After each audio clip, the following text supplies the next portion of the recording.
नमस्कार मित्रों, जैसा कि पिछले वीडियो में हम लोग देखे थे फंडामेंटल थ्योरम ऑफ अर्थमेटिक के बारे में बताया गया था कि फंडामेंटल थ्योरम ऑफ अर्थमेटिक कहता है कि कोई भी कंपोजिट नंबर जो है वह प्राइम नंबर का प्रोडक्ट होता है और जो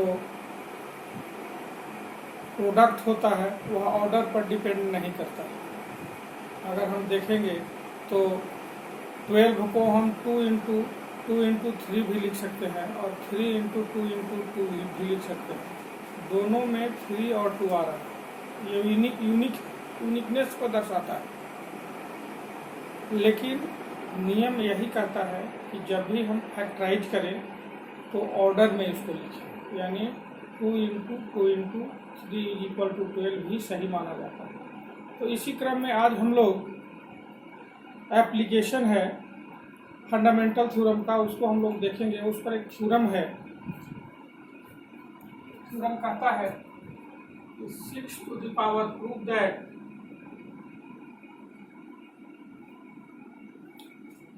6 to the power n can never end with digit 0 where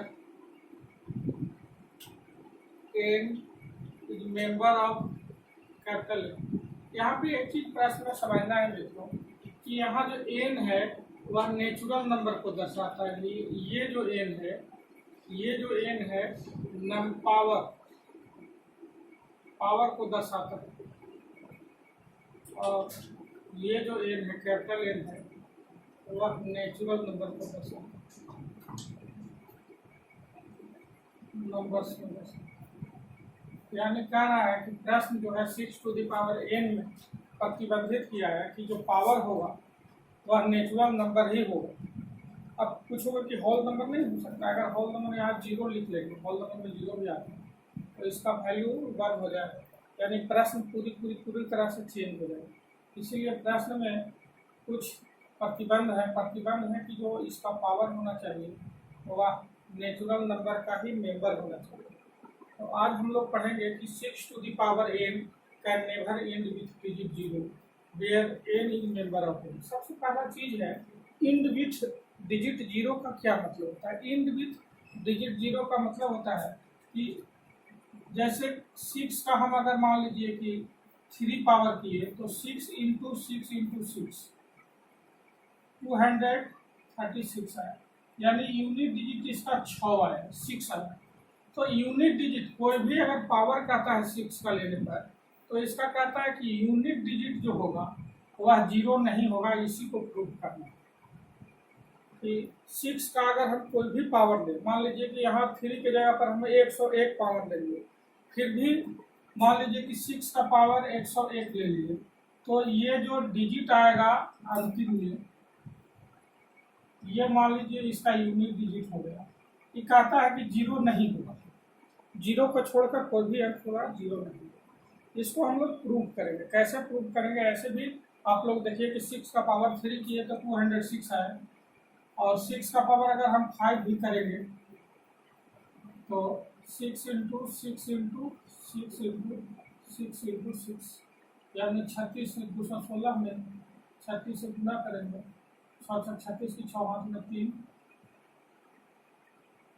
6 की 9, 6 2 12, 6 की 18, 10 की 2 18 की 8 हाथ में 3 में 16 की 48 और द्वितीय 6, यानी 6 9 17 के साथ हाथ में 4 यहाँ हमारा 7 7 7 6 आया। ये जो डिजिट आया इसी को हम लोग यूनिट डिजिट करेंगे, यानी 5 भी किए तो यूनिट डिजिट हमारा 6 आया। यानी कहने का मतलब है कि 0 नहीं आना चाहिए और 0 नहीं भी आ रहा। लेकिन इसको हम लोग थ्योरेटिकली कैसे प्रूव करेंगे, ब्लैक बोर्ड की ओर थोड़ा देखेंगे। लिखेंगे बाबू,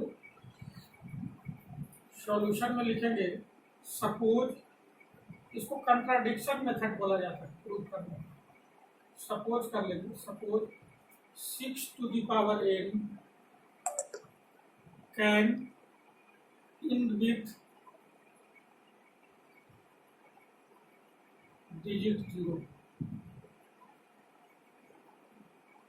सब ऐसा होता नहीं है, लेकिन हम सपोज किए।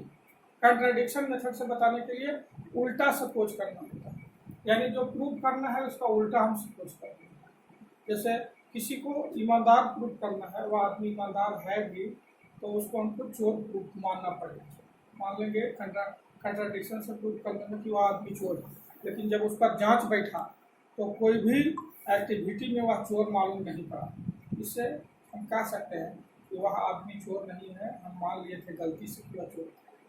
इसी प्रकार से यहाँ हमको प्रूव करना है कि 6 का पावर n कभी भी 0 के साथ इंड नहीं करेगा। तो इसको प्रूव करने के लिए भैया हम मान लेंगे कि 6 का पावर n जो है इंड करेगा डिजिट 0। भैया हम जानते हैं कि कोई भी अंक अगर 0 के साथ इंड करता है तो उसका फैक्टर 2 और 5 होता है, तो वह 2 और 5 से डिवाइड हो जाता है। जैसे मान लीजिए 10 है, 0 के साथ इंड कर रहा है, तो इसका फैक्टर 2 और 5 हो जाएगा, प्राइम फैक्टर। 100 है, इसका भी प्राइम फैक्टर हो जाएगा 2 और 5 हो जाएगा। तो कहने का मतलब कि कोई भी अंक अगर डिजिट 0 के साथ इंड करता है तो उसका प्राइम फैक्टर 2 और 5 हो जाता है। तो 6 सपोज कर लिया है कि 6 का पावर n डिजिट 0 के साथ इंड करेगा, so it has 2 and 5 as its factor, its prime factor, prime factor। 6 का पावर डिजिट 0 के साथ इंड करेगा तो इसका 2 और 5 फैक्टर होगा। क्लियर है? कोई भी अंक अगर 0 के साथ इंड करता है, 6 का पावर n के जगह 12 का पावर n भी दे देता है, तो वह किससे इंड करेगा? तो 0 के साथ अगर इंड करेगा तो उसका 2 और 5 फैक्टर होगा। कोई भी अंक अगर डिजिट 0 के साथ इंड करेगा तो उसका फैक्टर 2 और 5। तो मैंने माना है कि 6 का पावर n 0 के साथ इंड करेगा तो इसका 2 और 5 क्या हो जाएगा? फैक्टर हो जाएगा। But 6 to the power n has 2 and 3 as its factor।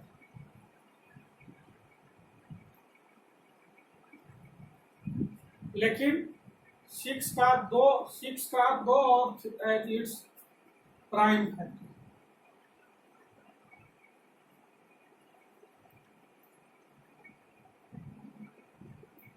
लेकिन इसका 6 का 2 और 3 ही केवल प्राइम फैक्टर होगा। यहाँ कह रहा है कि आप 0 के साथ इंड किए तो 2 और 5 फैक्टर होगा, लेकिन 6 ये जो नंबर है इसका 2 और 3 फैक्टर होगा। जैसा कि हम लोग फंडामेंटल थ्योरम ऑफ अरिथमेटिक का यूनिकनेस जो प्रॉपर्टी है उसको हम लोग पिछले वीडियो में देख चुके हैं कि किसी भी prime factor fundamental theorem of arithmetic के अनुसार अगर 6 का पावर n 0 के साथ इंड कर रहा है और 2 और 5 इसका फैक्टर है, तो 6 का भी 2 और 5 ही फैक्टर होना चाहिए, जैसा कि कल वीडियो में दिखाया गया।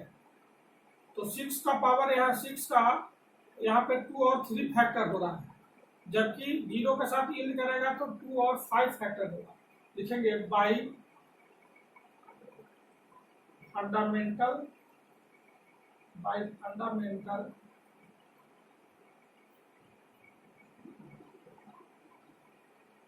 Theorem of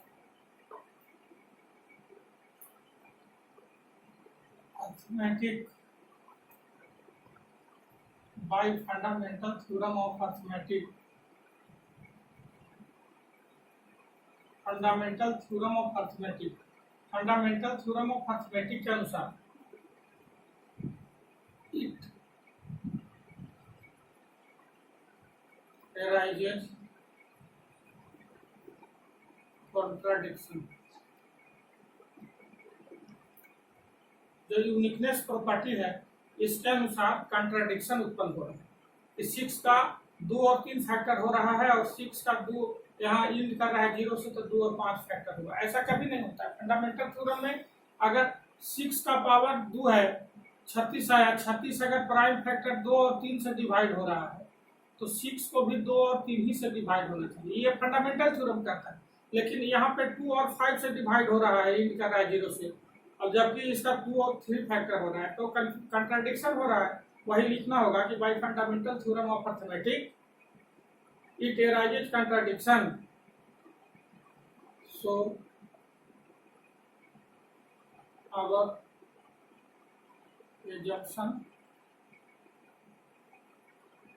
is wrong, assumption is इसीलिए हमारा assumption रॉन्ग, यानी कभी भी 0 के साथ इंड नहीं करेगा। क्यों नहीं करेगा? क्योंकि 0 के साथ इंड करता तो इसका 2 5 फैक्टर हो गया, इसका भी 2 और 5 फैक्टर होना चाहिए। लेकिन यहाँ पे फंडामेंटल थ्योरम ऑफ अर्थमेटिक का विरोध करता है, सो अवर एजम्पशन इज रॉन्ग। अब जब एजम्पशन रॉन्ग हो गया, हाइपोथेसिस रॉन्ग हो गया, we can write therefore we can right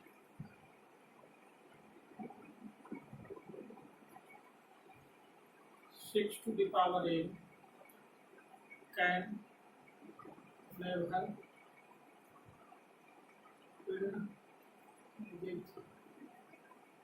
visit. अब इस पर आपका HW है, आप बना सकते हैं घर पे इसको, इस पर कई प्रश्न बन सकते हैं, एकदम जस्ट बनेगा। पहला है कि प्रूव दैट और to the power n can never end with digit 0 where n is member of network। दूसरा है 12 to the power n can never end with digit 0। इसके बाद वाला वीडियो में हम लोग देखेंगे फंडामेंटल थ्योरम ऑफ अर्थमेटिक के अनुसार कि किसी भी दो नंबर्स का एलसीएम और एचसीएफ कैसे फाइंड करते हैं, और उसका क्या फॉर्मूला भी निकल के आएगा, आप लोग के सामने देखेंगे आप लोग दूसरे वीडियो में।